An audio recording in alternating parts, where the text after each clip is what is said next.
I didn't sleep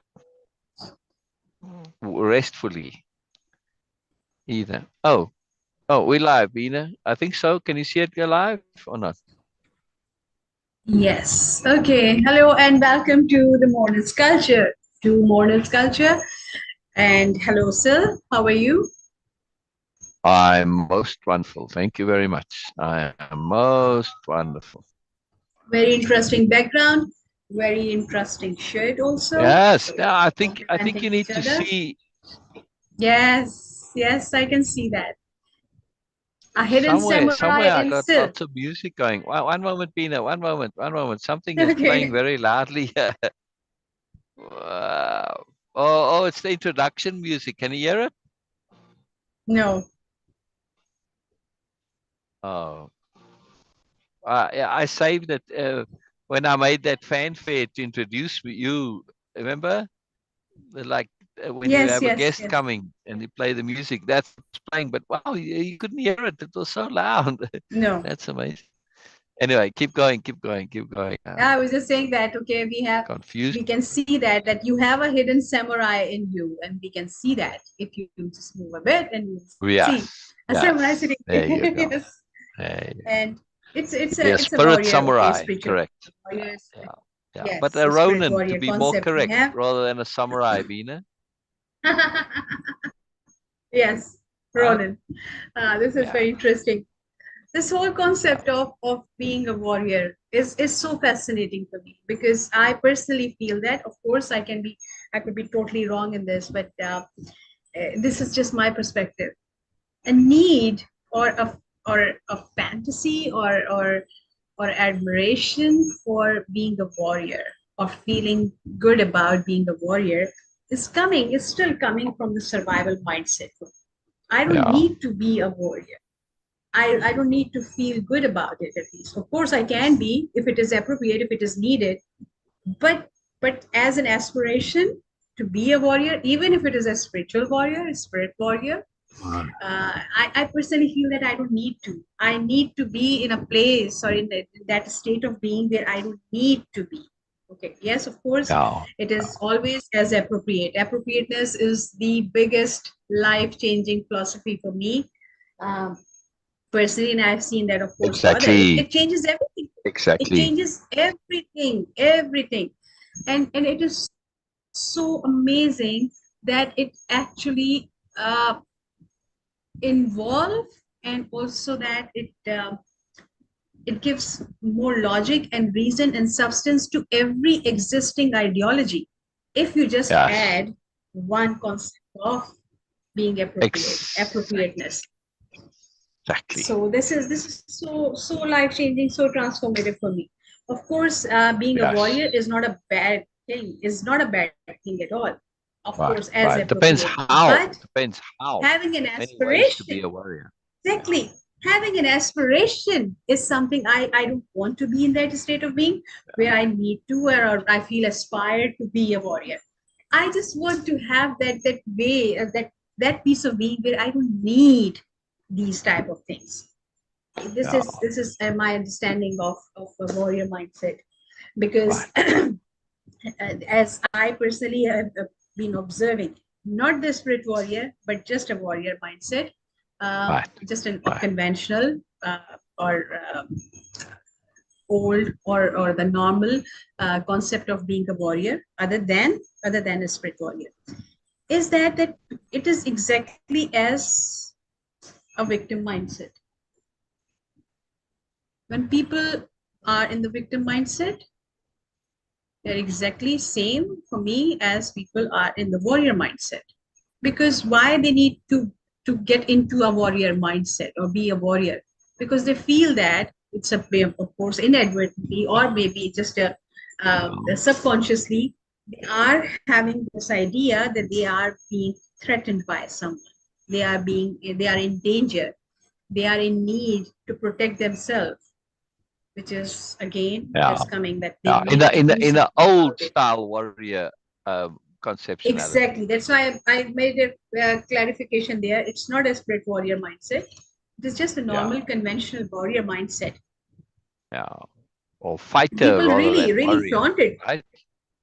Oh, Or they the even fights okay, that yes, you're talking both, about. because Yeah, they do flaunt this. Oh, I'm a warrior. Ah, I'm a warrior. It's yeah, so yeah, fascinating for them. yeah, yeah, Why you need to yeah. be in war? Okay. So And the for second thing me, was, which is very important. go ahead, go ahead. Yes. No, no, no, go No, ahead. I was just saying that. Okay. And the second thing was that if I'm saying that okay, I'm a warrior, universe always assists you and to provide what you really need to thrive. If you are saying and claiming and acknowledging and accepting that I am a warrior, universe will create or provide you a situation where you can actually exercise your skills. So this is Right, like if I'm right, a painter, so then of course universe will provide me something more than that. Like if he has aspirations from the nature and other things, I will get that. If I'm a poet, I will get that. If I'm a writer, I will get that. If I'm a businessman, I will get more opportunities to do that. So when I'm claiming that I'm a warrior, okay, where's your place? A battlefield. What you are going to do? Fight. So go yeah, ahead and do that. So I'm a lazy person and I'm a bit a passive person. I don't want to be in fight with. I don't want the right. battlefield. I want this world in my But when life it to be comes to as things that are important and matter to you, like you're learning and growing, then you get kind of a warrior mindset, because then you're willing to make an effort, absolutely as willing to put appropriate. yourself on the line. So when Absolutely. we take, to Absolutely. me, yeah, that's what I was going to say. Warrior all depends on how you define it, how you conceive of it. To me, there's no word that Hmm. represents what I want to aspire to. I wrote a big post about this. I spent a lot of time and Hmm. energy, right, on the Hmm. finding a word that I could aspire to be, right? Okay, so Hmm. you say to a kid, what do you aspire to be? Well, mostly they'll say, well, they never get asked what do they aspire to be. They get just go, what do you want to be? But when you say aspire, Hmm.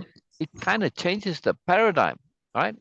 And now you Exactly. say, well, w- well, you can't really aspire to be an astronaut or a surgeon or something like that. You know, the usual stuff. It doesn't sort of make sense when it comes to aspire, right?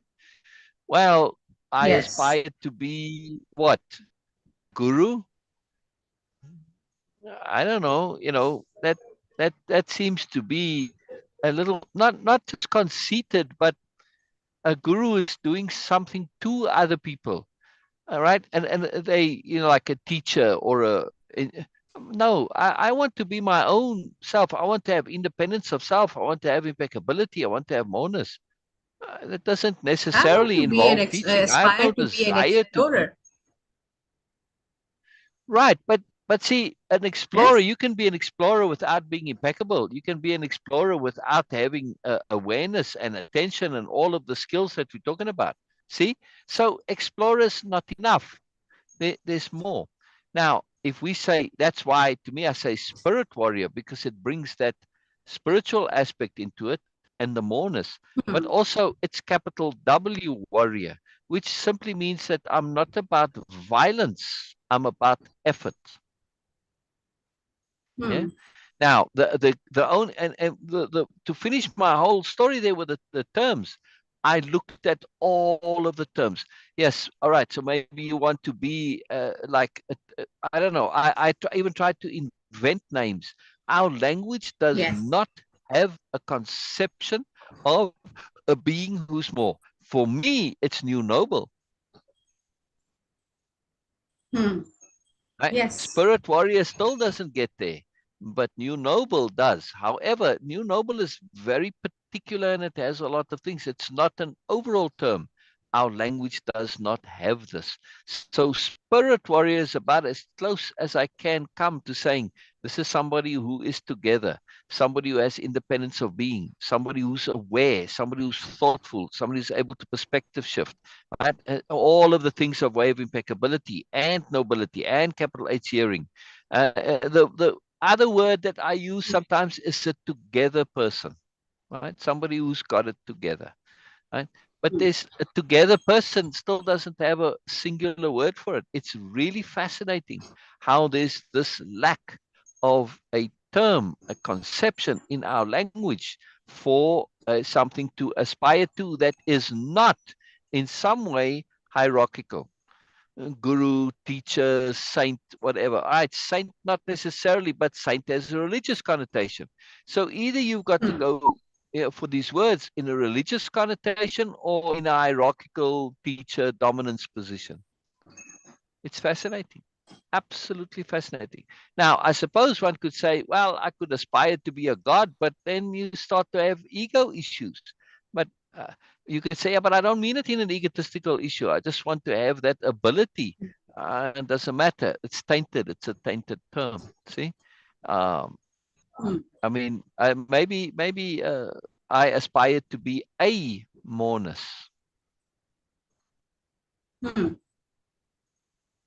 Now Moreness has become a Interesting. noun. See? You know, like saint is a noun or a guru is a noun. Now I aspire to become a Moreness. And that could be a term, it's Moreness-Culture. And when you call somebody a Moreness, they've internalized, they've gotten to that point where they are impeccable, they do have awareness, they do have sobriety, they do have sensibility, they do have independence of being, etc.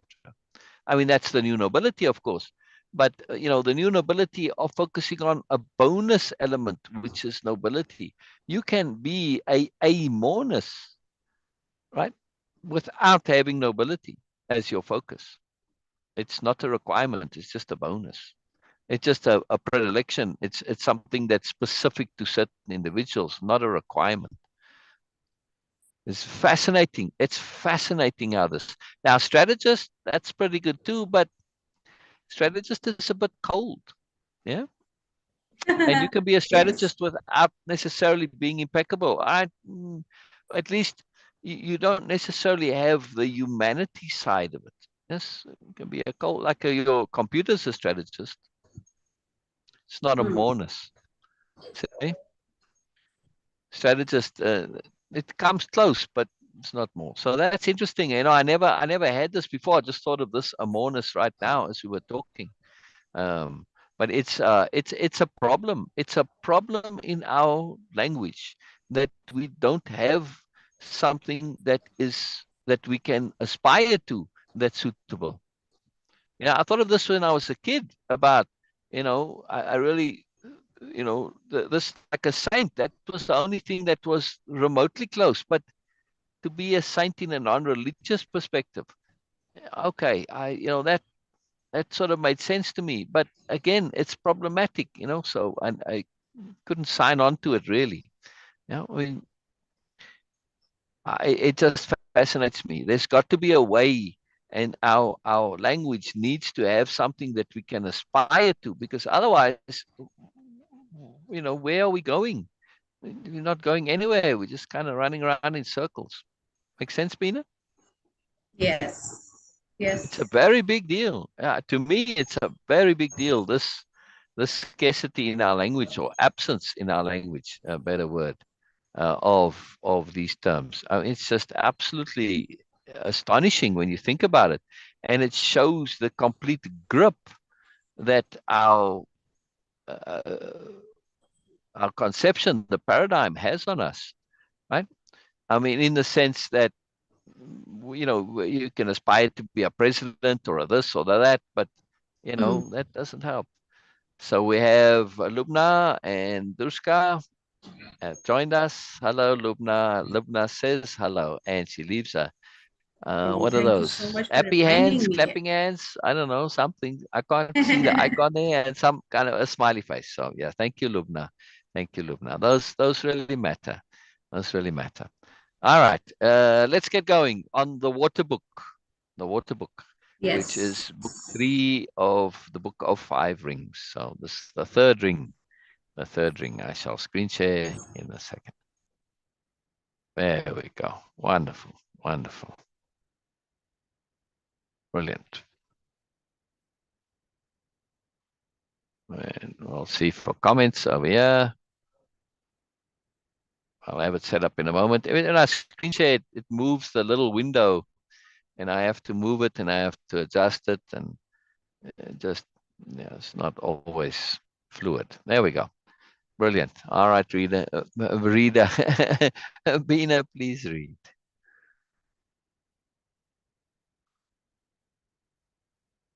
Yes, reader. So it is going to read. That is fun. Yes. Sorry, why is this being weird? Yeah, I can't see the chats. It says no internet. Where is internet? Oh wow. We are on Zoom live. Why are you saying there's no internet? Hmm. Okay, there we go. Oh, offline, offline, offline. No, there we go. All right. I just had to finish refreshing. I was going to say, it's showing live. Everything's going good. So brilliant. Please read Beena, the Wind Book. Okay.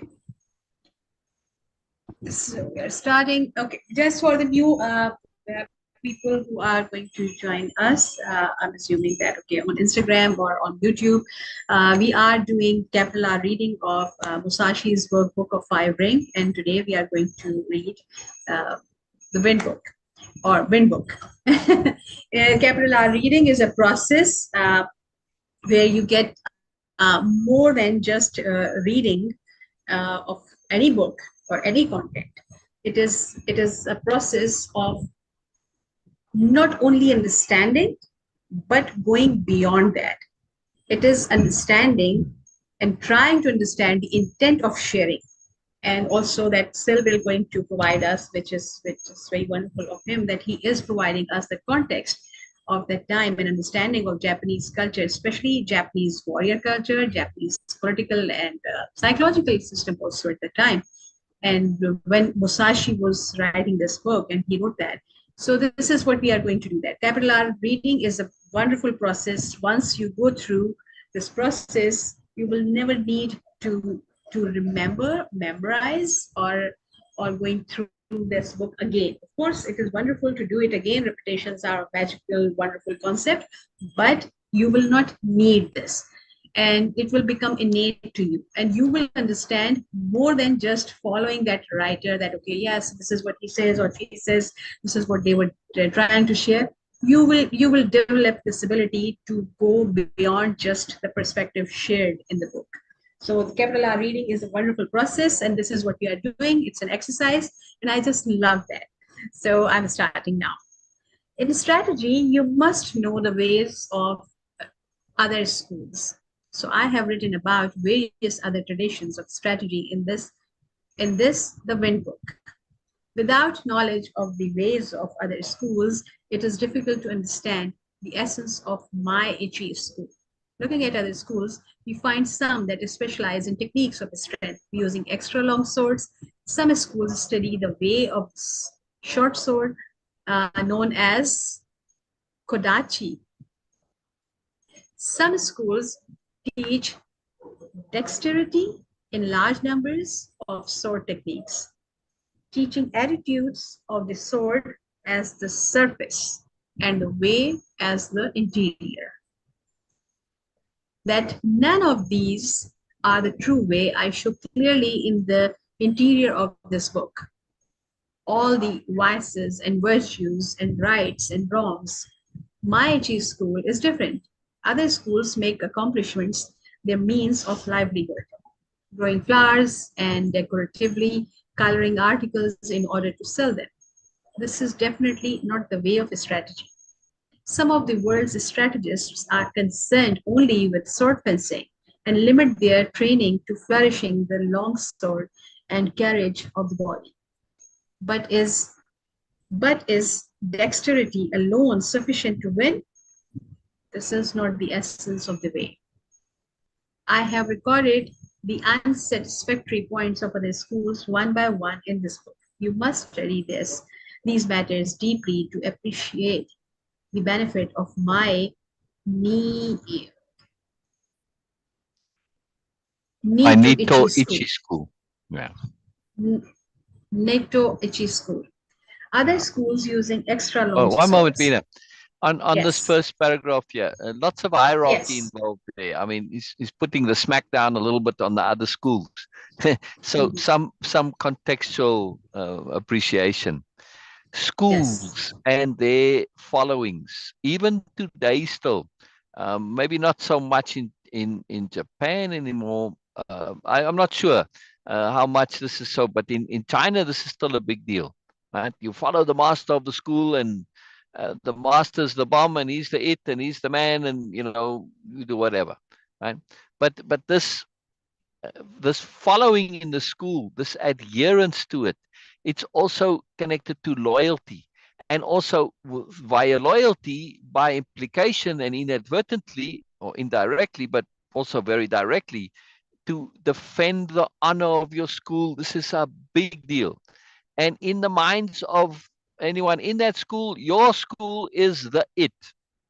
And there's no comparison, there's no competition, you just it. And so there's great competition between these schools, and sometimes great enmity as a result. It's quite fascinating, right? And battles will result in the schools, and it's like a whole big hierarchy comparison, big deal. So Musashi isn't even in this here, he sort of disparages them in a very, well, it's almost a careless way that's quite devastating if you are somebody from those schools, because he's really trivializing some of them to say, oh, you're making pretty things and selling them to make money and all this. That's definitely not the way. You guys are just amateurs, you knuckleheads, you fools, you don't know what you're doing, you're in a bubble, you idiots. Right now he's going to go into the sword stuff specifically, but he even goes beyond that, and to some extent he has a point, because of course whenever those who are not scrupulous and don't have good character see a means to grab power and influence, they do. And when you have a school and you've got followers, this absolutely appeals and attracts those narcissists, those BMNs, like flies to, well, so it's a powerful thing, and they do. And now they end up, they don't really have any skills, they don't really know anything, they're absolute completely just BS from top to bottom, but they have a school. And so of course they get up to all sorts of nonsense. And I told you about this, right? I mentioned it before, where a modern MMA fighter, an MMA model, it's called mixed martial arts. Why mixed? Because when they first started, and I saw those early tournaments of the UFC, they had no rules, and it was anything goes. It was just open fights, right? And they had everybody come with their styles, and anyone who had a specific style got annihilated, right? That was it. Your style, it didn't help you. Yes. So all the guys who came with the karate or this and that, I remember the guy standing there in that classic karate pose and got annihilated, right? The jujitsu guys, they lasted best, but also when people learned how to defend against their, being taken down onto the ground, jujitsu is all about ground grappling, but not wrestling. It's a little more specialized.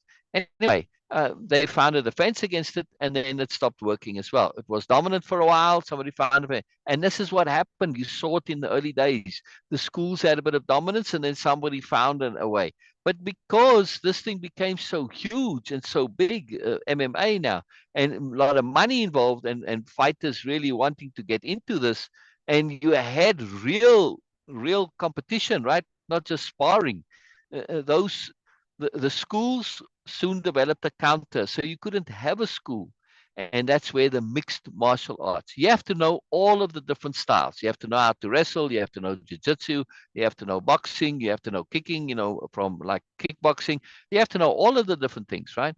You have to have the whole range. That's why it's called mixed martial arts. Now, this did not happen in that time, and in China and in the martial arts schools, and even later in Japan, it didn't happen either, because post Musashi, you had the rise of things like karate and all of the different martial arts styles, right? Aikido, whatever. And again, they aren't particularly effective. They work against people who are completely clueless, right?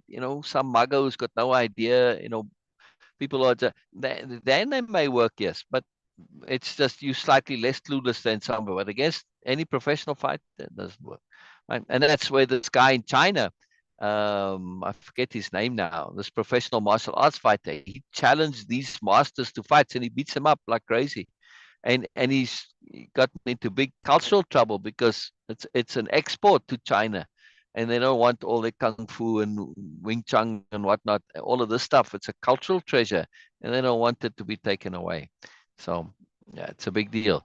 My bigger point here is that Musashi is taking stuff and he melds it all together, and really his way is mixed sword fighting, mixed martial arts and sword fighting. Yeah, so it's very interesting, very, very interesting stuff. Again, it's about appropriateness, right? When you say, yeah, my style, you depending somewhat on banking on that you have an idea, a belief, a psychology, a philosophy that's working, and they never test it. That's what's so fascinating. They just don't test it. They just persist in believing. So, all right, please continue, Beena. Let me just, there we go. All right. It was going black for a while. I don't know why, but it's okay now. Okay. Okay. In this world, it is said 1 inch gives the hand Oh, no, advantage. no, above. Other schools using extra long swords. Oh, okay.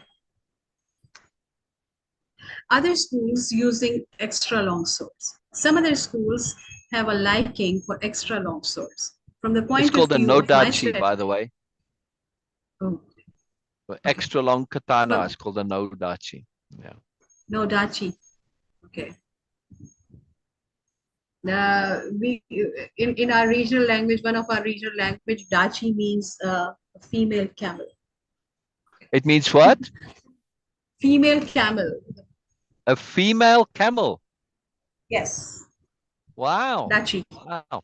Now, it's really interesting. This nodachi, when we were in the store, is very popular. This extra long katana. They used them in one of the Kill Bill movie, I think it was, made by the Mhm. company that we sold. And they were a big deal.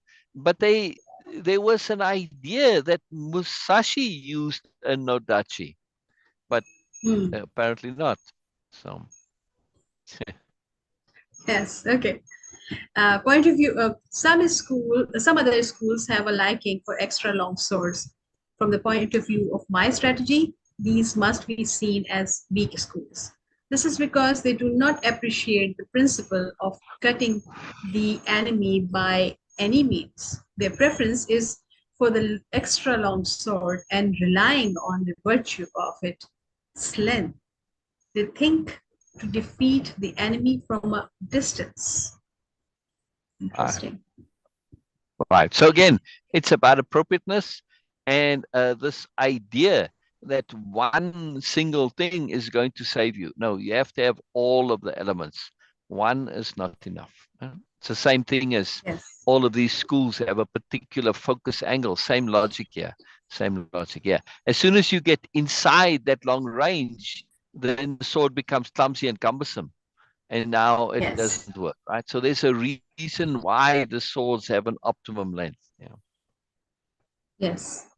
In this world, it is said 1 inch gives the hand advantage. But these are the idle words of one who does not know strategy.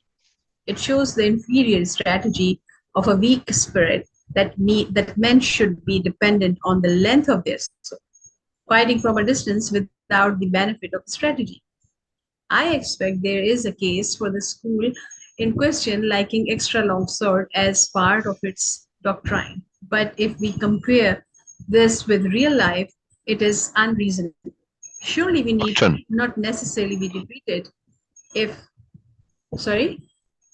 I know, I was just saying doctrine. It's spelled doctrine, but it's pronounced doctrine, like there's no E. Yeah. It should be Okay, pronounced okay, part of doctrine, its according to the doctrine. spelling. But yeah. Okay, Go part ahead. of its doctrine. But if we compare this with real life, it is unreasonable. Surely we need not necessarily be defeated if we are using a short sword and have no long sword. It is difficult for these people to cut the enemy when at close quarters because of the length of the long sword. The blade path is large, so the long sword is an encumbrance, right? Encumbrance. Yes. And they are at the disadvantage compared to the men armed with a short companion sword. From olden times, it With has the been said. wakizashi, in other words, right? Katana's Mm, the long sword, Nodachi's the very long. Wakizashi is the short sword, the companion piece to the katana, the two together called the daisho. All these, very lot of moreness. At least to them, it was a moreness, not really moreness, but it's a little moreness to all of this stuff, because there's a spiritual component to swords in Japanese culture. Not just Japanese culture, all cultures. Think of Excalibur, right? Right? Excalibur, this mythical swords. There's many, many, many tales of magical mythical swords, and actually there's a bit of logic to it. It makes sense, and it's got to do with metallurgy. Right?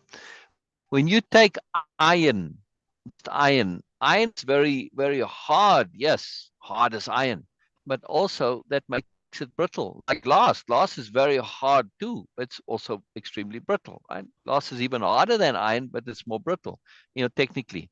Right? Now, that's the problem. It doesn't have any give. It doesn't have any flexibility. Now, how did we get to steel? What is steel? Steel is iron plus carbon.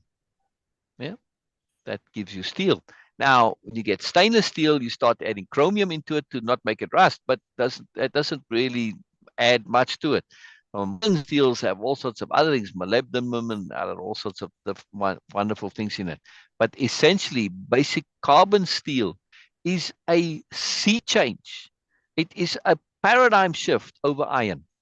So, and this was sort of discovered accidentally, and then also steel and the steel recipes, they were kept secret for a long time, and the monks in certain monasteries would build the recipe for how to make, well, Damascus more specifically, which is layered steel, layered and compressed, folded, layered. The Japanese use a slightly different technique, but it's just the same point. Using it's the idea of a bundle of sticks being stronger than a single stick, right? You do that with steel. So they would keep this recipe, and in that chanting, they would tell you it's not only how to do this, but also the heat and when to quench it, because that's part of forging, right? You hammer it, and then you put it in water, and you kind of shock it cold, and all of the stuff affects the steel. Now, if you've got a well forged carbon steel blade, right? Which is, today we call it carbon steel as opposed to stainless steel, but in those days it was just steel. This compared to iron, there's no comparison. If you clash swords with a carbon steel and an iron blade, you snap that iron blade or even cut right through it. That's the other advantage of steel, that iron, you can sharpen it, but it doesn't hold the edge very well. The edge deteriorates very quickly. So with carbon steel, you can have something that's both tough and flexible and hold an edge. Now, holding an edge isn't always the required deal, because, as I explained before, when you cut into something, it gets stuck like an axe. When you chop wood, right, that axe gets stuck, and then you pick up the axe with a piece of wood in it, and then you chop it back down again, right? That's the problem. But the tip of the sword, that will cut. So you don't really need sharp edges, but you need a tough blade. So when you have a well-made, really well-made forged blade, and then you get the regular carbon steel, and you get the Damascus steel, which is even more potent, you get a way superior weapon compared to the other weapon. And of course, when somebody's on the battlefield and he's breaking everybody's swords, and his sword doesn't break, you have myths about this, right? And that's where the stories come from. And if you think of the word Excalibur, caliber comes from calibrate, to measure, calibrate, right? And X is beyond, so beyond calibration. Excalibur, beyond calibration, a sword without measure.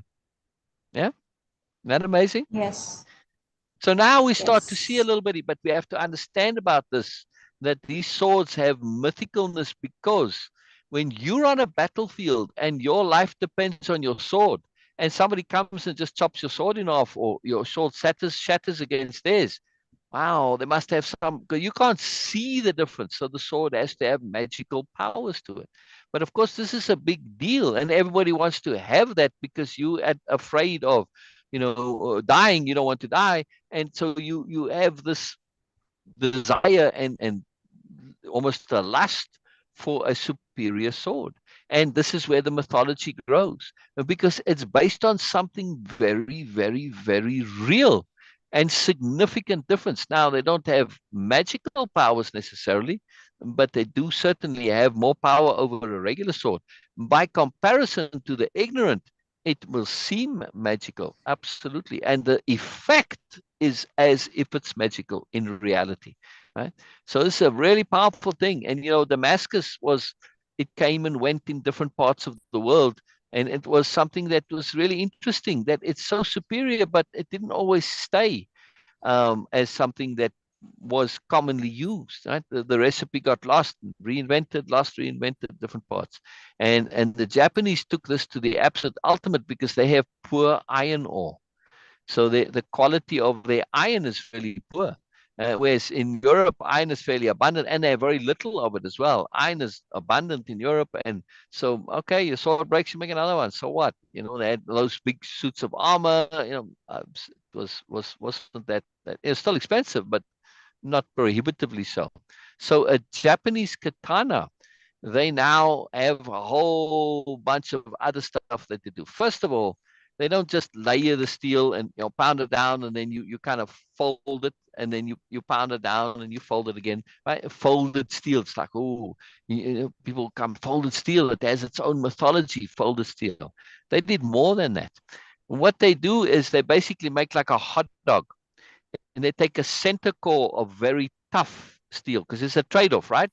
When you've got tough that's got flexibility, you lose the hardness, which means it doesn't hold an edge as well. The harder it is, the better the edge, but then the more brittle. So how did they combine this? So they took a center core and they envelop it in harder steel.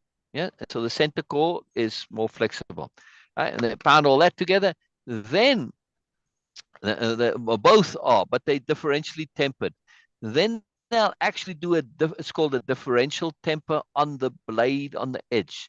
They take ceramic clay and they paint it on the edge of the blade and they use a nice little wavy line and it looks all very pretty when it's done. But the result of this is that your main sword is tough and strong, but the edge is tempered to be very, very hard. And the wavy line is so that it doesn't have a straight bit because then it can break off, right? So it's kind of integrated. That's the point of that wavy line. So now you have the sword that's very tough and flexible and strong.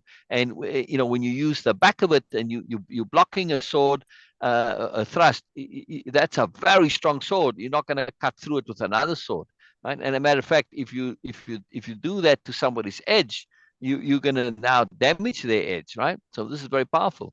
But also, this is a sword that is able to actually cut and slice and hold an edge. Holding an edge is something that with regular steel is very hard to accomplish.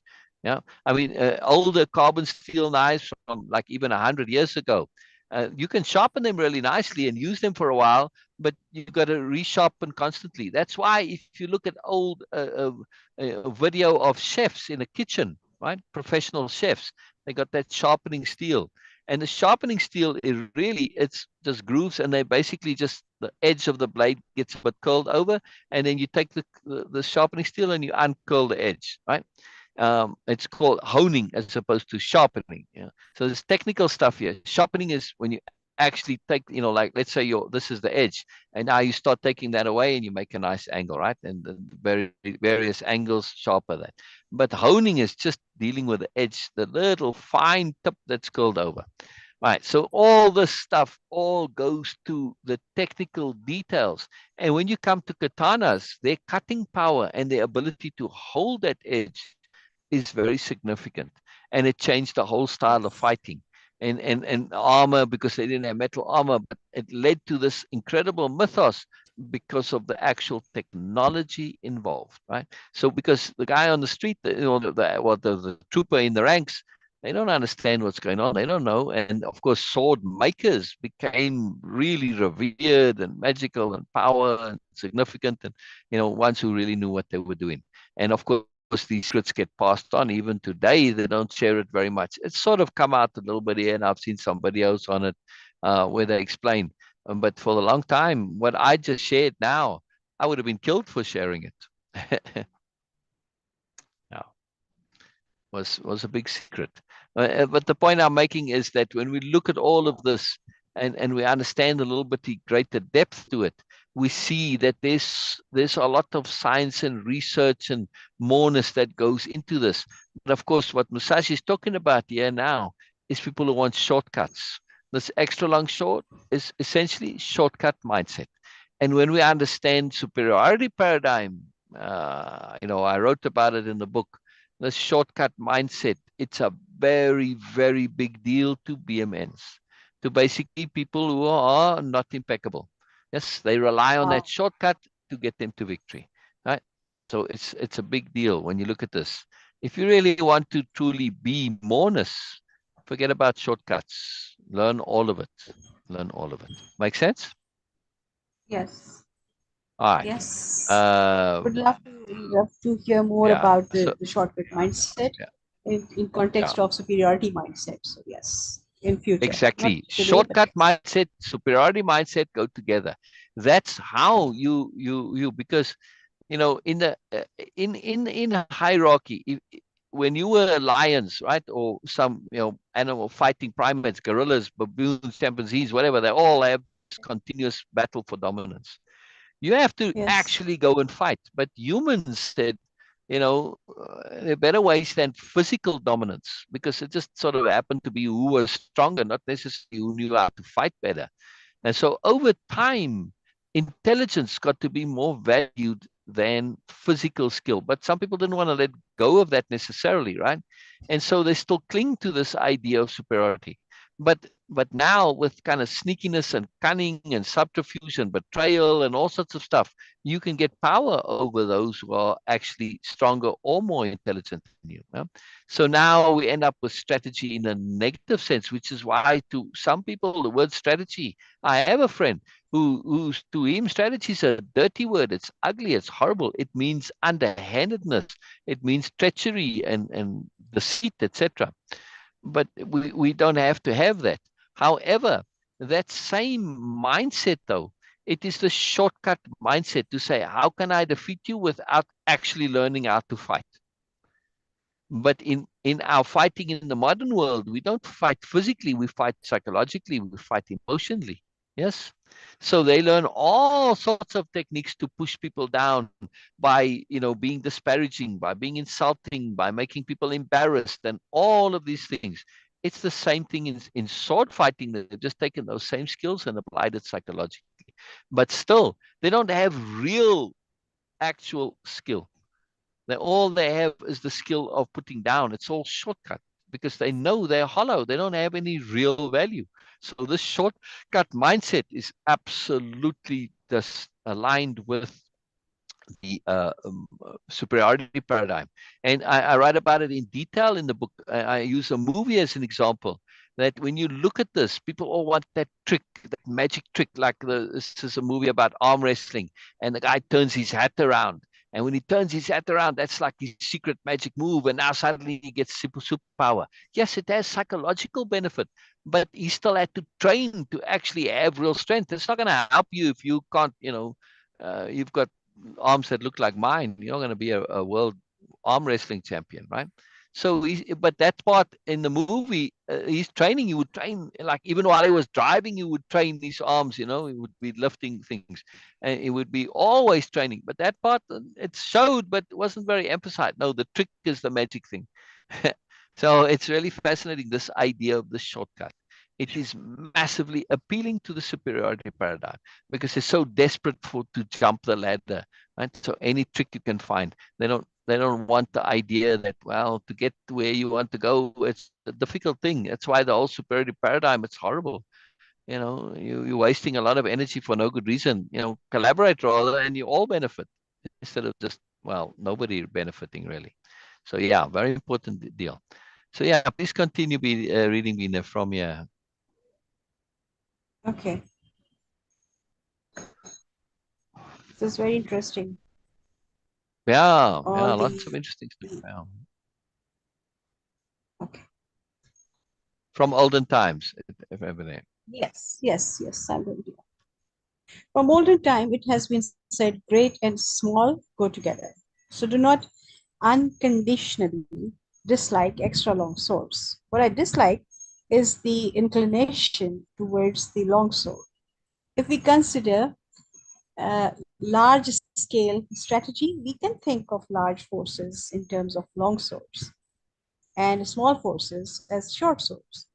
Cannot few men give battle against many? There are many instances of few men overcoming many.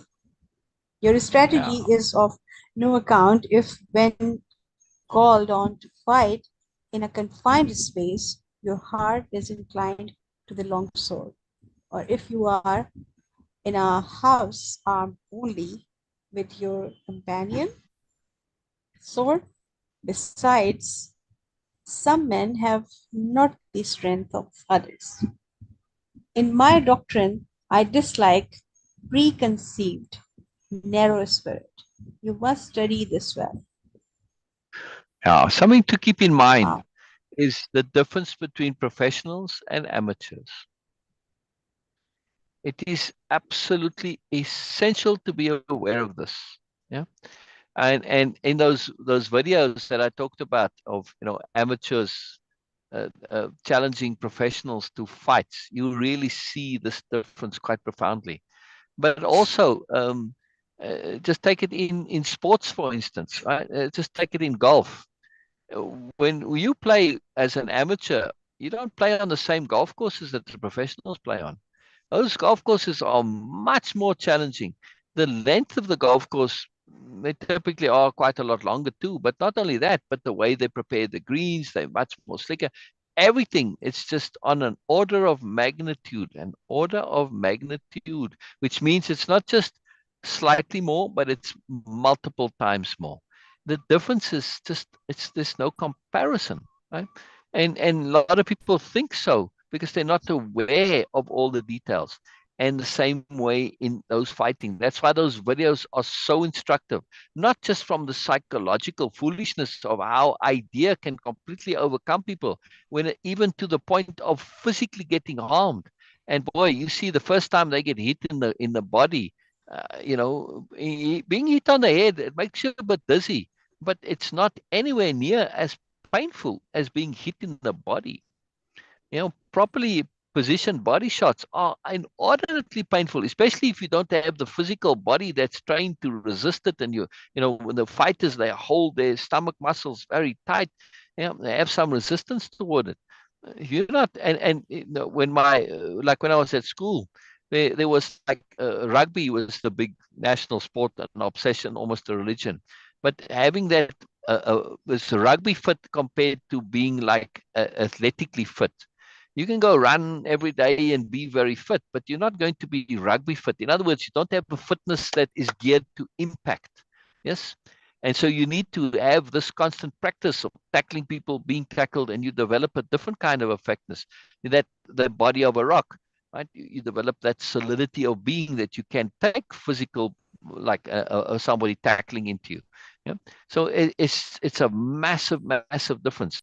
And this is what much here is being said, that we need to understand this difference between professionals and amateurs. And when it comes to many men overfeeding few, there's no comparison. There's many ants yet, but when I stomp on them all, then I have no chance, right? So one against many doesn't matter.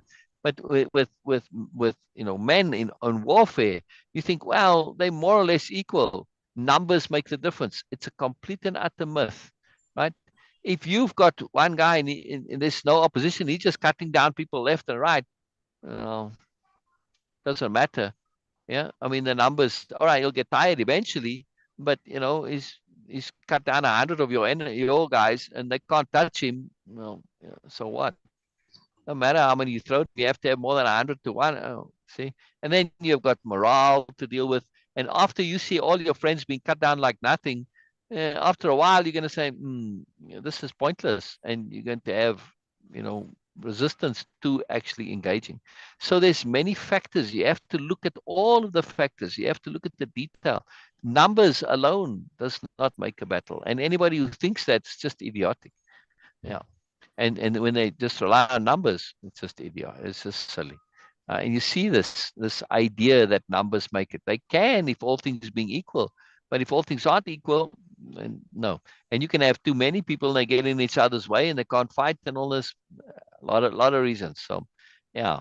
And you got large numbers. You got to supply them. All of the stuff. You start looking bigger picture, it becomes silly. We have to really pay attention here. Now, again, it's just about beliefs when we abstract it. How do I apply this in my daily life?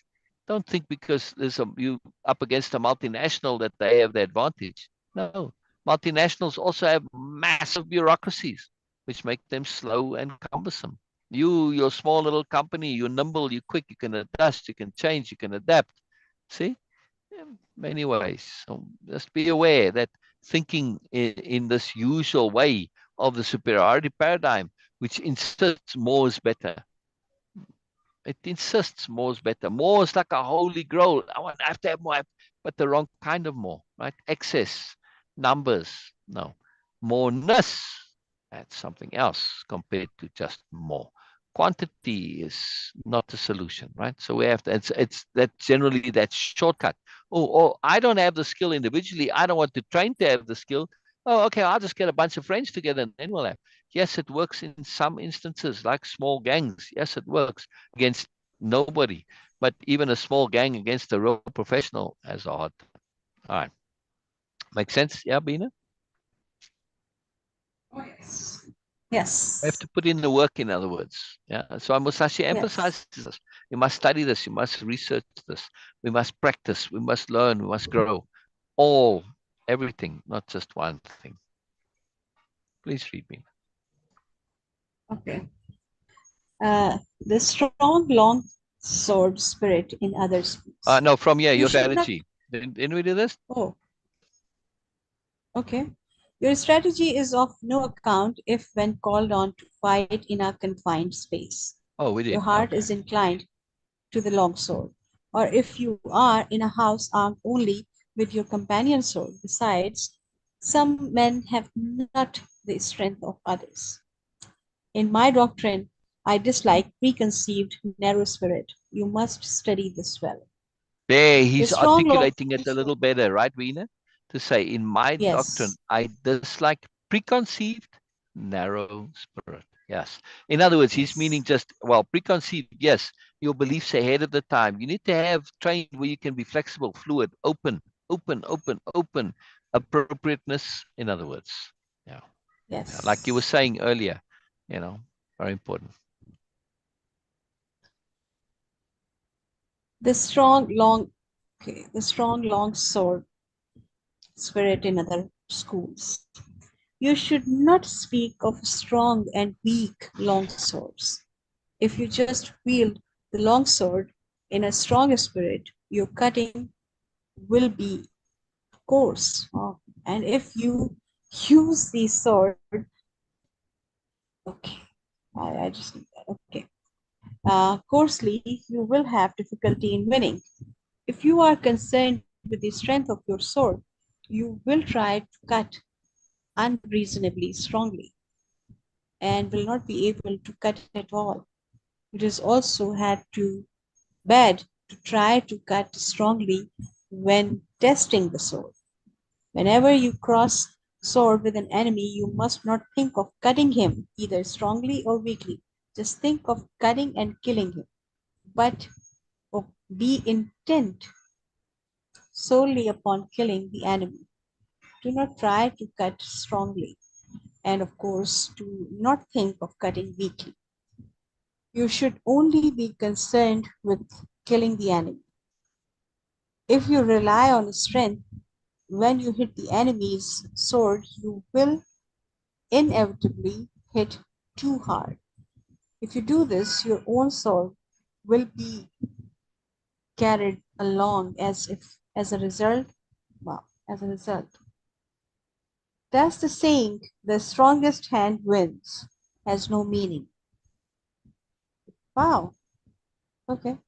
A large scale strategy, if you have a strong enemy army and are relying on strength to win, but the enemy also has a strong army, the battle will be fierce. This is the same for both sides. Without the correct principle, the fight cannot be won. The spirit of my school is to win through the wisdom of strategy, paying no attention to trifles. Study this well. Trifles, yes, yes. Um, yeah. Uh, if we think of this a little bit more in the context of appropriateness, think of now I want to really bring way of impeccability into this. Yeah? Because it's not only about being appropriate, but when we are setting ourselves right. Well, let me back up here. Let's go into the mindset of a typical student in a sword fighting school or a soldier in a trooper in an army. Yes, your job, man. I've got to fight now, and you're overwhelmed. There's a lot. You're not you don't necessarily have the skill, the training, and you know this. But as you go along, let's assume that you are a bit of a dedicated student. You are reading Musashi. Yes. What do you need? Because you can't remember all these individual techniques. Right? You have to learn to apply them as appropriate in the moment. Yeah? Which means you can't hold any one idea, one thought in mind, which is that's complex to do. But what it really depends on is trust. Capital T, trust. You can only apply such a vast range of understandings if you trust that in the moment you will be able to apply them. Let me say that again. You will only be able to apply a vast range of techniques if you completely and utterly trust that you will be able to apply them in the moment as appropriate. Why? Because you've trained. Why? Because you understand the techniques, you understand the conceptuality. Not remember, but understand. Start with awareness. I realize I need to know more. No, now I start to find out what that more is, which is discernment. I look in detail at the different techniques, the different skills, the different strategies, etc. I understand, and now through that discernment, I put it all together and start developing an understanding. I understand how things work from the abstract.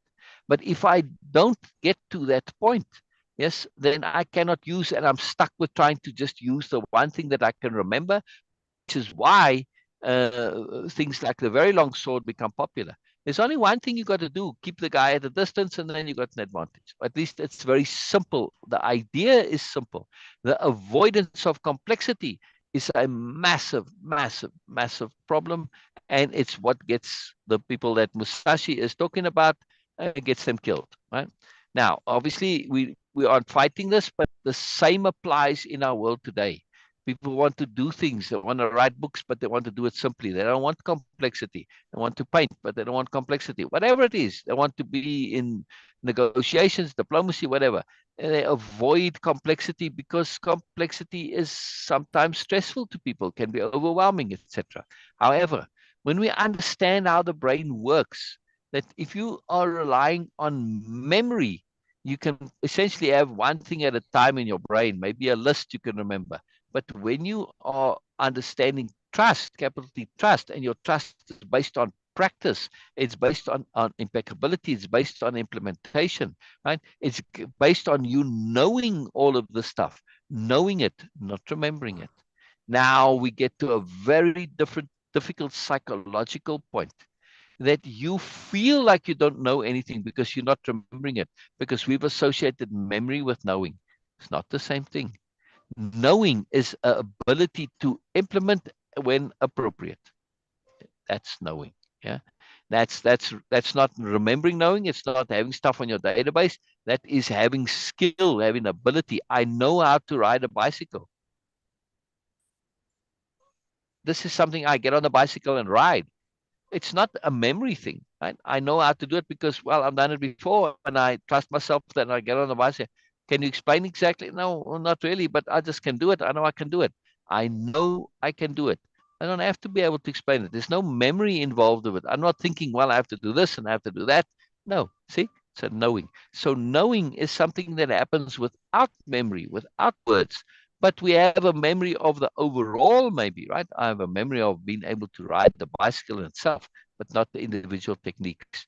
This is capital U understanding, when you get to be able to do without needing to remember, without needing to even think about it. You get on the bicycle, you ride. That's it. There's no thinking involved. Yeah.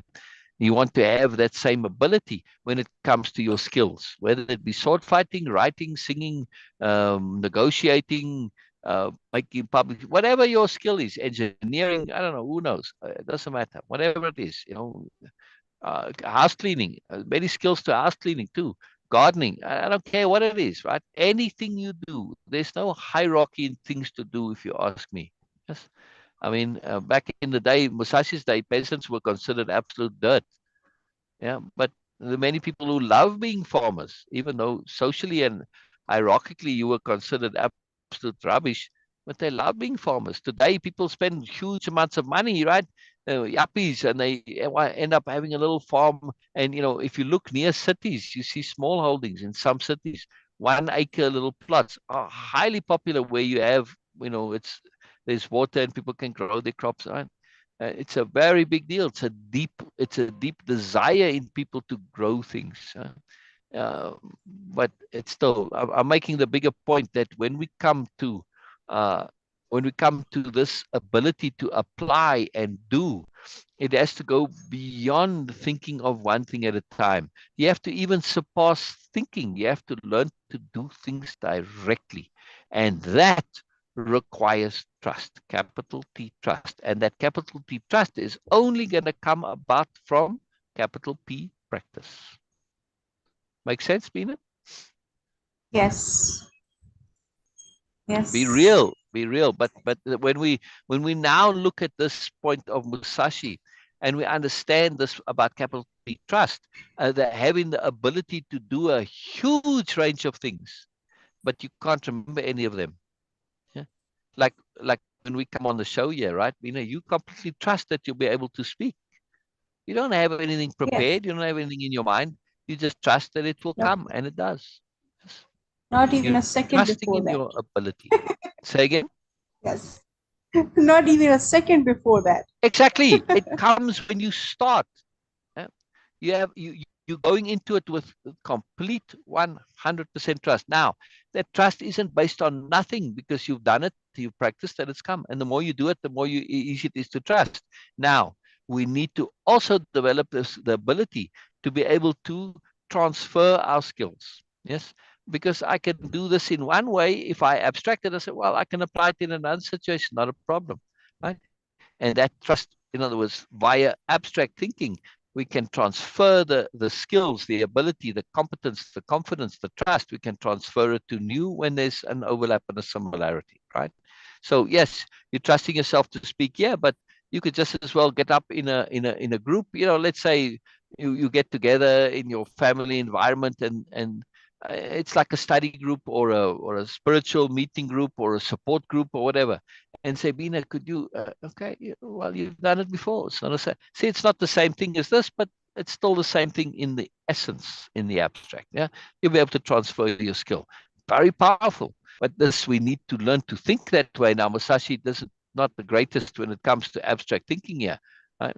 It's missing from what he does. But when we apply this to him, and now we can really do this and extract those skills and apply them elsewhere. Extremely powerful. But capital D trust is one of those terms it's a major, it's part of Way-of-Impeccability, is a whole session to it. It's twice actually. It's a huge, huge, huge, huge deal. Capital T trust. And this isn't a regular little trust that you're just doing more. No. Little T trust is wishful thinking, hoping, and no, that's just wishing, magical thinking, wishing that you're going to get bailed out because, well, I don't want to make an effort. No, capital T trust is based on the fruits of your efforts and labors. It's based on real learning and growing. Right, Beena? Yeah, Yeah. absolutely. I think that's a good point to end it on. Yes. Yes, yes, Yeah. yes. That's a good So point. thank you so Yeah. much for sharing. And tomorrow we will continue from here where we left today. We are reading Yeah. Musashi's I'm Book gonna of skip a little Ring, bit and we tomorrow, actually. Sorry, Beena, I interrupted you. okay. Go. No problem. No problem. So, okay, we are going to skip a bit because still already provide us that, okay, what Musashi is sharing in details, not so much in detail actually. So, still has already provide us a bit of understanding of what he is trying to share in this book. And we are Oh, reading, doing the capital R reading of Musashi's Book of Five Ring and the Wind book here in this. About yeah. this whole strategy and takeaway, intuitively, or I don't know that it was coming by attunement. I had no idea that okay, where Musashi will go today, but it is coming that appropriateness is the biggest deal, and this is what he is trying to share, but of course in a very limited way. Uh, it may be of course because of his book, and his sharing is completely entirely focused on sword fencing and sword fighting. So that's why. But the appropriateness is the key, and this is what I was sharing in the beginning. That appropriateness is actually the concept of appropriateness was the missing link, and once you understand that, of course it's like having a sword in your hand. You need to have complete understanding of the consequences of having a sword in your hand before getting into the appropriateness, because for a child appropriateness can be a completely different thing, and for a person who has awareness, who has understanding and a maturity and sobriety and impeccability, then appropriateness will be a completely different thing. So appropriateness is not for just for beginners, I guess, that look like me. Appropriateness needs to be very carefully addressed and acknowledged, because you cannot just Yes. be okay. You Oh, must research I was this. appropriate. Exactly, in Musashi's word, you must research this diligently. You must research this carefully and thoroughly, and all that. What I'm saying that Think it through appropriateness to is the end and perspective shift to exactly. multiple perspectives. Yes. That's what So it is not Musashi for doesn't say beginners. it. And I think if Musashi Exactly. heard this, he would, yes, yes, yes, because those are more applicable tools. Research this, study this, it's very vague, you know, but how exactly? For me, that was always when I was doing my learning, I wanted to know how exactly. Please continue, Bina. Okay. So I read somewhere, I don't remember exactly the words. I'm just trying to share that. They were saying that okay, it to learn any skills, to be a master, you need to learn all the rules, and then you become a master to break all the rules. So this is Correct, something they were correct. saying that appropriateness is exactly like that. That Yeah, yes, you have to learn all the learning and understanding before getting into the state of being where you can choose to be appropriate, because your correct, gestures, your actions, your perspective might not make sense to other people, but be in that position. uh, that's why I am almost sure that appropriateness comes after the impeccability. First, you have to learn to be impeccable, at least try to be impeccable, and then get correct, into correct, the correct. stage where you They, can they, be they go just choose, together. you They can go choose together, yes. appropriateness. You know, the one leads to the other, and then the Yeah, other but leads to the okay, other. yes, but for They're a me, circle. it comes after that. The yin and yang, yes. Right? Okay, yes, you can say that. For me, it is yes. For you, it is yes. You can say that. For me, at first I need to learn to be impeccable. At first, Correct, try to be impeccable, correct, and then correct. I can go there, because appropriateness is an absolute freedom. Appropriateness is Yes, something where you yes, go beyond yes, yes. But other things and conventional and all these things. yeah, yeah, So yeah, that's for me, impeccability comes, and then of course the pinnacle or the epitome of that is yeah. the appropriateness, because it's a big deal. It's a big Oh deal. yeah, So oh yeah, when you oh yeah. become really a master, then you can actually break rules and just be appropriate according to situation. This is a big, big, Yes. big, huge philosophy. It sounds very simple that, oh yes, I was being appropriate. How can you be appropriate? In which context? According to which Correct. intent You and have to all be sort of impeccable things. first. I agree with you, Beena. Yes. So that's why I'm very careful about the very, very cautious of, not careful, actually cautious of practicing appropriateness, because appropriateness, it comes with a huge, huge, huge responsibility. Not Oh, everyone can yes. just go and Oh, play around yes. with it. Oh, yes. So You see, this is what my takeaway is. Yes. Yes.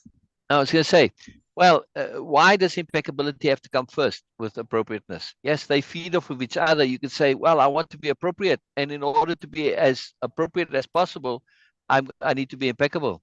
But that's only if you understand and you have an intent to impeccability in the first place. If you don't, and you Exactly. simply grasp appropriateness, you can learn to be a most appropriate criminal. Exactly. That's why I was saying that impeccability is the Impeccability first has thing, to and come then first. Yes. And yes, that's why it's called the way of yes, impeccability, not way of appropriateness. exactly, Way of energy, exactly, way of attention. There's exactly. many other appropriate Um, things that it could be called. Impeccability has to come first. yes, yes. If So we're okay. So impeccable, by this is my implication, you takeaway. can't get pulled into nonsense. Sorry, say again, Bina. Oh wow. Say it again, please. No. If we are impeccable, you can't get sucked into nonsense. Because like in Musashi's case here now, right? Just to use Yes. that, the long sword fighters. Why are you doing it? Because you're fearful. Why are you doing it? Because you want a cheap advantage. Why are you doing it? Because you're lazy to train in all of the things. Uh, So you're looking for a shortcut, not impeccable. And if you ask that person that, yeah, well, whatever, man, right? Some excuse as to why this. But bottom line, that's why you want it. It's not being impeccable. See, when you don't get pulled into nonsense if you're impeccable, in other words. Impeccability, best use of energy, which is you justifying your usage of energy. Yes. And also, you need to Yes. be able to justify the lack of expenditure of energy. See, that person who's with a long sword, they can't justify it. Oh, yeah, I'm hoping my trick will work. I'm hoping it will work. Yeah. It's not impeccable. Your life is on the line here. It's not a good use of your energy when you're dead and die or injured. And now what? See, it's a poor strategy. All right, we don't have such severe consequence, but we have the same thing psychologically and emotionally. How often aren't we emotionally injured or even emotionally crippled because we get entangled with Wow. something and we're not prepared? Happens all the time. Yes. Yes. I love your term, but emotional terrorist. This is what you said? No, I said, how often don't we get emotionally injured No, or no, no. emotionally crippled? Before. Yes, Okay, not by today. emotional terrorists, correct. Yes, yes. Yes, That and was like, wow. psychological terrorists, Oh, absolutely. yes. Yeah, Some yeah. people are emotional terrorists. That was really fun. But okay, of course, They are. not just. We say when you call, right. Sorry, you're a little soft, Bina. I'm struggling to hear you a bit. I don't mean to be Oh, sorry, interrupting, but sorry. that's fine. No, no, no. Yeah, Sorry, sorry, sorry. yeah. Go ahead. But yeah, this idea of being a terrorist. We are. You say, oh, you're a terrorist. If you, oh, don't call me a terrorist. But you are. You're an emotional terrorist. You're a psychological terrorist. You even worse. You're a spiritual terrorist. You're an energy terrorist. You're preying off people's energy, and you're abusing it, manipulating. You're using fear and all sorts of horrible things, suppression and abuse and scare tactics, all this stuff. No, you're a terrorist. Stop. Stop being terrorists. Yeah. It's important. Right, Bina? Yes, yes, yes, absolutely. Okay, sir, thank you so much. We will continue with this, of course, capital R reading of Musashi's work, but also that, as we always do, some sharing about emotional terrorism and emotional Yeah. terrorists, and also about the appropriateness. Because for me, just reading a book is okay. Yes, it is valuable, but it is not fun. But when you Yeah. get so much more other than your book, it is like, okay, if you are painting a portrait, yes, you painted a face or draw a face, but providing the background, it adds so much more value. And of course, it provides a Yes. context. It enhances your awareness. This is really a fun. This is really more extra. This is extra. This is moreness. And this is what Sil actually share every single day. Yes. Reading, just reading is okay, is valuable, it's good, but giving you more is actually the Moreness culture. This is the projection Yes. of Moreness culture.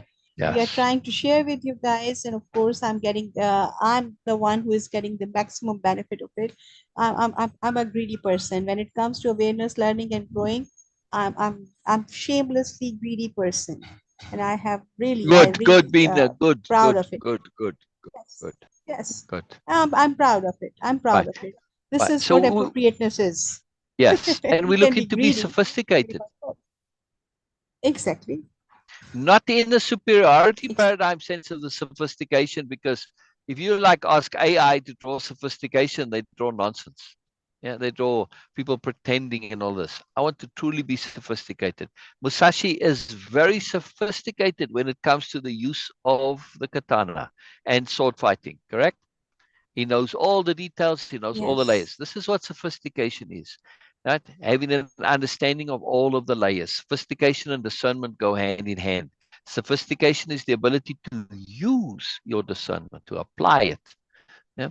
I might not look very sophisticated, but I actually am. I don't look it. I look kind of wild, like Musashi. Musashi had the same thing. Musashi No, was kind of no, seen as very no, unsophisticated and rough and uncouth, but he wasn't. Yeah. no, you had that armor before, and because it was appropriate at that Yeah. time. You had that protection because when you are in the process, really in intense process of learning and growing, you need some sort of protection to be like, okay, oh yes, people will leave you. Okay, he or she or No. they are not in this league. They are not like, okay, don't involve them and all these things to avoid nonsense, to protect yourself. You need sometimes the protection and armor around you as a warrior, No. spiritual warrior. So that was appropriate. Now you That's are a interesting. different I never person, thought of and it that way, but interesting. you were a different person throughout your life. So you were very sophisticated, of course, but it doesn't mean that, okay, you have to show that all the time and it was visible all Correct. the time. No, it was Correct. not. Now it is coming back. So it is natural, it is No. innate to you. No. So thank you so much. Well, Again, thank you so much, sir, for yeah. sharing all But these things. also my roughness comes because I refuse to be pretentious, and I refuse to engage and use pretense. In other words, my rawness that you see is because of my deep honesty. I have no secrets. You can ask me anything you like. I'll tell you whatever you want to know. I'll talk about it. Yeah. I have no problem, right? And that rawness, that honesty, that also is a modesty and humility. That's rough. Honesty is can be very rough and very coarse, right? I mean, yes, I make an effort to practice capital diplomacy, but it's difficult. It's very difficult, right? So that roughness comes from that rawness of being fully honest. It's raw. Yes. It works for me. It works for me. Yes. But Yes. mostly, Yes. Yes. sometimes, And as sometimes as not. But appropriate. Yes. As exactly, appropriate. Yes. Always. exactly, exactly. Bigger picture Okay. appropriateness. So I love it. I love it. yes. I Thank you love it. so All right. much, Talk to sir. you later, See you guys Beena. Talk to tomorrow. you later. Yeah. See Yeah. you Yeah. guys tomorrow, same time at Yes. 10. Like Yeah. just 1 hour, 18 minutes from now, before Earlier just than right now. now. Correct. Yes. Yes, earlier than now. Thank you so much. Yes, so just an hour and 18 minutes earlier than now, you guys can catch up with us on Instagram, on YouTube, and of course in the group Sassy. And here we are. And of course, if you have something to share, please do comment, like, share, and subscribe to our channel. And also come up with your suggestions, and we will do that capital reading of that. Oh We yeah. have so Oh many yeah. interesting stuff coming up, and yeah, we are most excited. It is not Yes. like we need other people to be here with us. we are having maximum fun and of course value out of it. Oh, So this yes. is basic intent. I But love as hanging the out with you. Moreness culture, we love to have more into this. So we are enough, but we Exactly. are also need and love to have more. Exactly. Thank you so much for joining us. See you guys tomorrow, same time. Yes. Bye for now. Yes. Bye-bye, everybody. Bye-bye. Bye-bye. Bye-bye. And live video.